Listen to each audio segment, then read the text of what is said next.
It was 1987, and my cartoon didn't come on. I remember this like it was yesterday. My cartoon didn't come on. It was Saturday morning. I was upset, and I remember flipping the channel, and every time I flipped the channel, I heard this guy go, woo, woo. And from that day forward, I was hooked. Man, these guys talk cool. These guys have nice sunglasses, and oh man, he's running around beating up everybody. This is amazing. I mean, before the Bobcats, before the Hornets, before the Panthers, Jim Crockett Promotions that's what you did in Charlotte.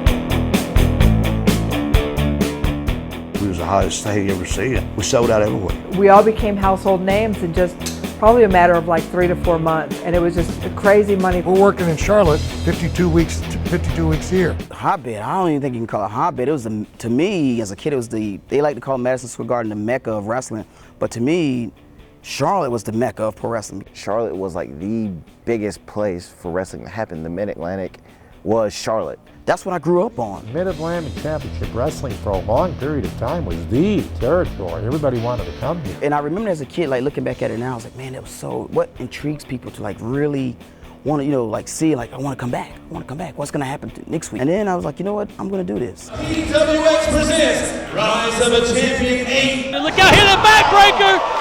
Oh, super kick out of the air. Corey Hollis is down. Look out here, he runs and jumps. Springboard into it. Didn't have the money, didn't have a lot of money. I just saved up. Actually, to tell the truth, I took my income tax and I started my first show in 2005. And it just grew from that. We spent so much time, worrying about where we were going to do it, and Charlotte was kind of dead for a little bit, and we decided, we've got talent, we've got what it takes. Let's build it back to where it was started. It was in the recreation centers, and we had opportunity to run at neighborhood theater. And from there, everything just changed. It was like we had this new fan base. It was like, where have y'all been? And I'm saying to myself, we've been here in Charlotte. We've just been at the recreation center off of Wendover, or the recreation center off of Albemarle Road. Hi, Mom! The whole family can come. If your kids want to scream and yell, they can. They yell, they scream, sometimes they throw stuff. We tried to tell them not to do that. The fans are awesome, man. They would drive us. They would give us the energy to feed off. Get the focus right, get the focus right. I remember my grandfather used to tell me this story. He said, you know what pro wrestling is?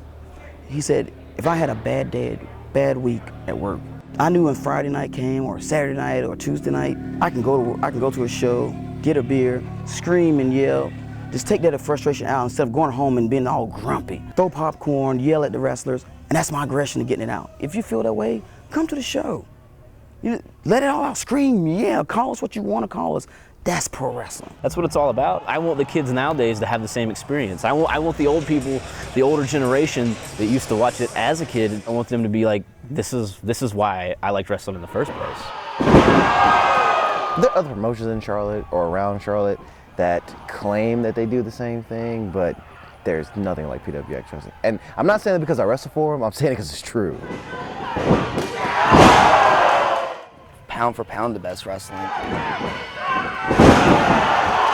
You can expect to be entertained, you can expect to get your money's worth, you can expect the unexpected.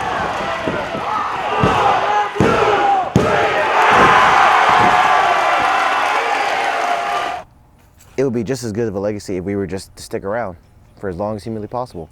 Be the same type of promotion now that Crockett was when he was running Charlotte full time. The future lives in PWX. I'm not saying we're taking over the world right now, but we're heading in that direction. To the moon, to the moon and then some.